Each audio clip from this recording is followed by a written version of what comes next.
Jemaat Kristus yang terkasih, salam sejahtera dalam Tuhan Yesus Kristus. Mari kita membaca dan merenungkan satu ayat dalam Kisah Para Rasul pasal 4 ayat 12 yang berbunyi demikian. Dan keselamatan tidak ada di dalam siapapun juga selain di dalam Dia, sebab di bawah kolong langit ini tidak ada nama lain yang diberikan kepada manusia yang olehnya kita dapat diselamatkan. Ayat ini dengan tegas menyatakan bahwa hanya ada satu jalan keselamatan. Hanya ada satu jalan ke surga, yaitu melalui Yesus Kristus. Ya, hanya ada satu jalan. Dan puji Tuhan, karena kita dikaruniakan iman kepada Kristus, kita merespon ayat ini dengan sukacita dan tidak ragu dengan kebenarannya. Namun demikian, kita perlu waspada dan menjaga keyakinan iman kita terhadap kebenaran ini. Mengapa? Sebab kita hidup di dunia yang plural, di mana ada begitu banyak kepercayaan tentang jalan keselamatan lainnya. Setiap hari kita berjumpa dengan orang-orang yang memiliki keyakinan berbeda.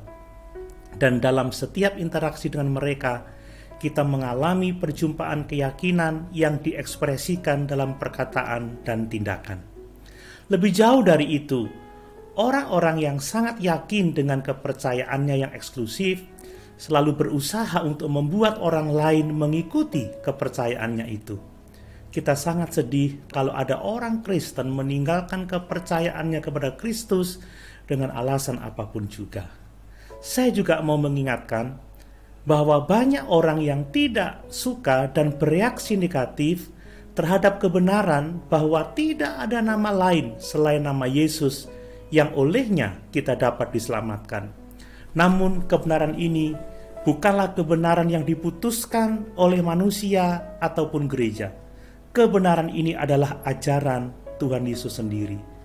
Dalam Yohanes pasal 14 ayat yang ke-6, Yesus berkata, "Akulah jalan dan kebenaran dan hidup. Tidak ada seorang pun yang datang kepada Bapa kalau tidak melalui aku." Jika Tuhan menetapkan Yesus untuk menjadi juru selamat dunia, tidak ada orang lain yang bisa setara dengan Dia. Sebagai orang Kristen, kita harus berpikiran terbuka tentang banyak hal, tetapi tidak tentang bagaimana kita dapat diselamatkan dari dosa. Tidak ada pribadi lain yang bisa mati untuk dosa-dosa kita. Tidak ada pribadi lain yang datang ke bumi sebagai anak tunggal Allah. Tidak ada pribadi lain yang bangkit dari kematian.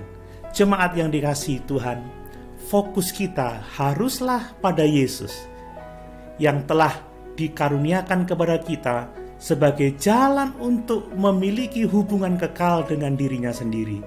Tidak ada nama atau jalan yang lain. Haleluya! Tuhan Yesus memberkati.